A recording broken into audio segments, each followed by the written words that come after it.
अपनी एक वृंदावन का एक भक्त था, उसको सब अलबेला कहते थे वृंदावन में, उसको नाम ही पड़ गया था अलबेला। तो बंधु वो रोज बिहारी जी का दर्शन करने जाता था अपने सब मित्र मंडली के साथ में, वृंदावन में रहता था। बिहारी जी का दर्शन करने के लिए नित्य जाता तो सारे उसके सखा दर्शन करते। सखा मतलब सब भजनानंदी थे, अलग अलग कुटियाओं से सब एक जगह मिलते और फिर बिहारी जी का दर्शन करने जाते।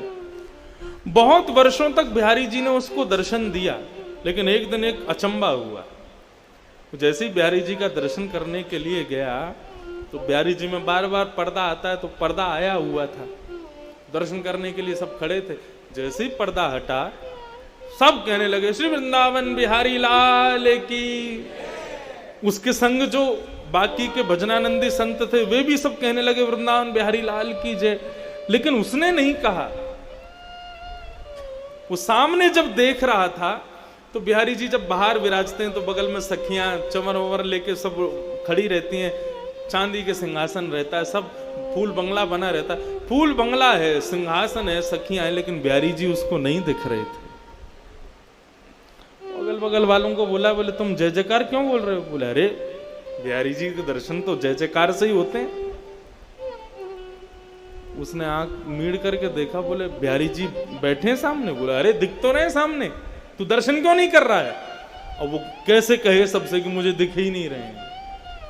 वो मनी मन विचार करने लगा, अपनी आंखें मीड़ने लगा, क्या हो गया मुझे, ठाकुर जी दिख क्यों नहीं रहे हैं? चला गया, रात भर सोया नहीं, कुछ खाया नहीं, कुछ पिया नहीं। यमुना जी से प्रार्थना करता है कि हे यमुना मैया, मुझसे कोई अपराध है गयो जो ठाकुर जी मुझको दर्शन नहीं दे रहे? किसी से कह भी नहीं सकता, क्योंकि यदि किसी से जाकर के कहा तो सब लोग मेरा आश्चर्य करेंगे, लोग मेरी बात बनाएंगे, पूरे वृंदावन में हल्ला मच जाएगा। शाम को प्रणाम करके पुनः बिहारी जी का दर्शन करने के लिए गया। बोले कल पता नहीं क्या हुआ, मैं देख नहीं पाया हूँ, मुझसे कोई अपराध बन गया होगा, आज बिहारी जी दिखेंगे। दूसरे दिन जब पुनः गया, सबने दर्शन किए, कपाट खुलते ही सब जय जयकार करने लगे, वृंदावन बिहारी लाल की जय। उसने फिर देखा तो सामने फिर बिहारी जी नहीं दिखे, अकेला सिंहासन खाली। चिंता में पड़ गया, ब्लड प्रेशर हाई, पसीना पसीना हो गया। मुझसे क्या अपराध हो गया, बिहारी जी मुझे दिख क्यों नहीं रहे हैं?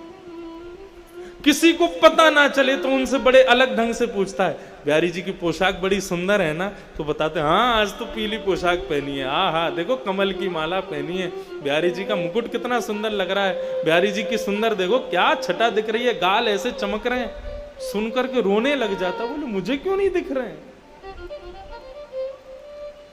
रात भर नहीं सोया, 2 दिन हो गए, ना सोया ना खाया ना पिया, कुछ नहीं, बस इसी चिंता में है कि बिहारी जी मुझे दर्शन क्यों नहीं दे रहे।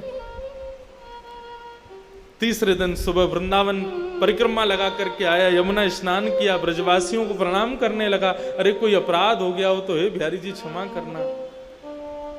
अपनी दोनों उंगलियों को मीड़ करके आज एक बार अपने ऊपर विश्वास करके तीसरा प्रयास करता है, आज यदि बिहारी जी दिख गए तो ठीक, नहीं तो प्राणों का त्याग कर दूंगा।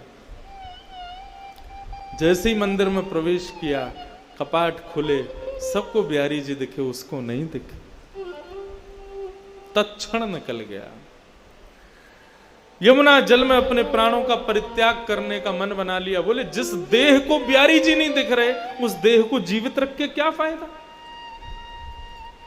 जिस देह से, जिन कानों से कथा नहीं सुन सकते, जिन आंखों से दर्शन नहीं कर सकते, जिन नाक से ठाकुर जी के चरणों की सुंदर सुगंधी नहीं ले सकते, जिस जीभ से ठाकुर जी का प्रसाद नहीं पा सकते, जिन पैरों से प्रदक्षिणा नहीं कर सकते, उस देह का मतलब क्या है रहने का? निकल गया। बोले आज प्राणों का परित्याग कर दूंगा। यमुना के किनारे जाकर के बैठ गया। हे यमुने मैया कृपा करो, मुझसे कोई अपराध है गया? मुझको याद है मैंने ऐसो कछु ना कियो, जाके भाव से ठाकुर जी मुझको दर्शन नहीं दे रहे हैं। यदि मेरा कोई अपराध है, बिहारी जी मुझको दर्शन नहीं दे रहे हैं, तो या दर्शन ना देनो तो एक प्रकार से मेरा वध के समान है, मैं आज अपने प्राण त्याग दूंगा। यमुना जल में प्रवेश करने लगा अपने प्राणों के परित्याग के लिए। तभी एक व्यक्ति वहां पर आया, उसको कुष्ठ रोग हो गया था, उसको एक रोग हो गया था, उसके पूरे शरीर पर, पूरे अंग पर, पूरे मुख पर दाने हो गए थे। उस व्यक्ति ने आकर कहा, अरे महाराज रुको, अपने प्राण मत त्यागो, यदि तुम चले गए तो मेरा बहुत बड़ा घाटा हो जाएगा। बोला तुम्हारा क्या घाटा होगा? बोले बाहर तो आओ, मेरी बात तो सुनो। वो बाहर आए, उन्होंने कहा क्या बात है, क्या कहना चाहते हो? बोले महाराज मेरे को एक त्वचा का रोग हो गया है। बोले अच्छा, तो इसका इलाज करवाओ, मुझसे क्यों पूछ रहे हो? बोले कि मैंने इलाज करवाया लेकिन मेरा ये दूर नहीं हुआ। मैं वृंदावन आकर के रहने लगा, तभी एक संत ने मुझसे कहा कि भैया यदि तुमको अपना कुष्ठ रोग दूर करना है तो मैंने स्वप्न में तुमको देखा था, और स्वप्न में बिहारी जी ने मुझे प्रेरणा दी कि यदि मेरा भक्त अलबेला इसको कह दे, इसकी गुहार मुझसे लगा दे कि हे बिहारी जी इसका कुष्ठ रोग ठीक कर दो, तो ये ठीक हो जाएगा।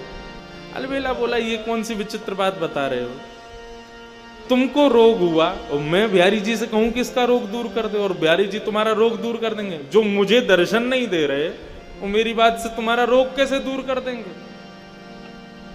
बोले आपका क्या लग जाएगा, आपको केवल इतना ही तो कहना है बिहारी जी इसको ठीक कर दो, मैं ठीक हो जाऊंगा तो सब ठीक हो जाएगा, आप फिर जो चाहो वो कर लेना, इतना कहना ही तो है। उसने कहा ठीक है, तुम्हारी बात मान जाए तो बढ़िया है, मुझे तो दर्शन हो नहीं रहे बिहारी जी के।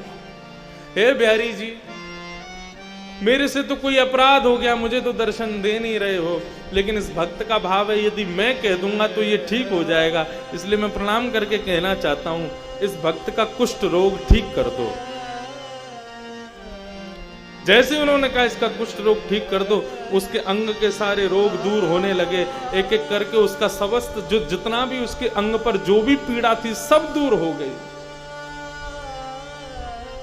भक्त देख करके आश्चर्य करने लगा, मेरे को दर्शन नहीं दे रहे, 3 दिन से मुझे दर्शन जिनका नहीं हो रहा, वो मेरे एक बार कहने पर तुम्हारे रोग को दूर कर रहे हैं, मुझे समझ नहीं आ रहा ये हो क्या रहा है।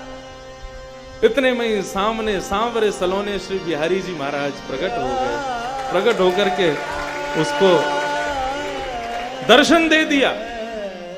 पहले तो दर्शन करके आनंदित हो गया, खूब रोया, बोले प्रभु मुझसे कोई अपराध हो गया जो मुझे दर्शन नहीं दिया, और ये सब क्या लीला है आपकी, मुझे एक बार बताओ, विस्तार से वर्णन करो, ये सब क्या हुआ है। बिहारी जी कितनी अच्छी बात कहते हैं। बिहारी जी बोलते हैं संसार के लोग मेरे मंदिर में आते हैं, सब कोई भी शांत नहीं रहता है, बोलते ही रहते, बोलते ही रहते, बोलते अपने सब कष्ट मुझको बताते हैं, किसी के परिवार में कष्ट, किसी के शरीर में कष्ट, किसी की मैया से दुखी, किसी कोई पत्नी से दुखी, कोई बच्चों से दुखी, सब कष्ट में हैं, सब मुझसे आकर के यही मांगते रहते हैं कि हे बिहारी जी कृपा करो, लेकिन आज तक तूने मुझसे आकर के कुछ नहीं कहा, तू सदा सर्वदा शांत रहा, तूने आज तक मुझसे कुछ नहीं मांगा, एक शब्द नहीं मांगा, तू जब भी मंदिर में आता है शांत भाव से खड़ा रहता है, मेरा दर्शन करके चला जाता है, कभी मुझसे कुछ मांगता नहीं। तू लोगों के मांगने से मेरे अंदर ऐसा भाव प्रकट हो गया, मैं केवल देना ही जानता हूं, उसके अलावा मेरे पास कुछ नहीं है। लेकिन अलवेला मेरे से आकर के कभी कुछ नहीं मांगता है, तो जो मुझसे कुछ नहीं मांगता ऐसे व्यक्ति को मैं दर्शन कैसे दूं? वो मुझसे कभी कुछ मांगता ही नहीं है, उसको दर्शन देने का तो मुझे अधिकार ही नहीं है, मुझे स्वयं पर एक ऋण जैसा लगता है तू कुछ मांगता नहीं है तो, क्योंकि संसार के लोग मांगते हैं, तू नहीं मांगता ना, इसलिए मुझे ऋण लगता है, ऐसा लगता है मुझ पर लोन चढ़ा दिया तूने, इसलिए उस ऋण से उऋण होना चाह रहा था मैं, इसलिए 3 दिन से भाग रहा था। ऋण मांगने वाले जब आते हैं तो ऋण देने वाला भाग जाता है, ऐसे ही तू रोज आता था तो मैं रोज चला जाता था कि इसका ऋण मुझ पर चढ़ा है, मैं कैसे दूर करूं उस ऋण को।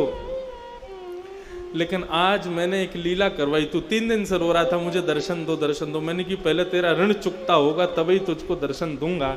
तो मैंने ऐसी योजना बनाई कि तेरे द्वारा कुछ तो मांगा जाए, तो इस कुष्ठ रोगी का कुष्ठ रोग दूर करने का भाव तूने मुझसे मांगा, तेरा ऋण उतर गया, मैंने तुझको दर्शन दे दिया। इसका मतलब दो भाव में हैं। इसका मतलब ये मत समझना कि बिहारी जी से तो हम कुछ मांगेंगे नहीं तो बिहारी जी अदृश्य हो जाएंगे, नहीं। अरे विचार करो, बिहारी जी के सामने जाकर के केवल शांत रहोगे, कुछ कहोगे नहीं, केवल बिहारी जी का दर्शन करोगे, अपने मनोभाव कुछ नहीं व्यक्त करोगे। शांत व्यक्ति ठाकुर जी को अति प्रिय है।